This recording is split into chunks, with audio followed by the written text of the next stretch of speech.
නෙතින් කඳුලක් වැටෙන්න ඇතිනේ මන් නිසා හරදරෙන් හිත රිදව ගන්න ඇතිනේ අම්මේ සමා වෙන්න නොසිතා දුන්න දුකට මට පව් සිද්ධ වෙන්න එපා ලබන ආත්මයේදී දෙව්ලොව සම්පත් පිරි දැනටම යලි ඉපදේවා මගේ අම්මා ඉපදේවා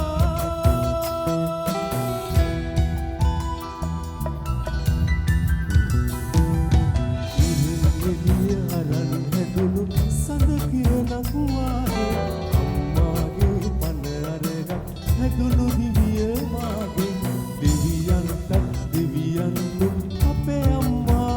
වාගේ කවුරුත් නෑ ආදරයක් දුන්නේ මට මොකද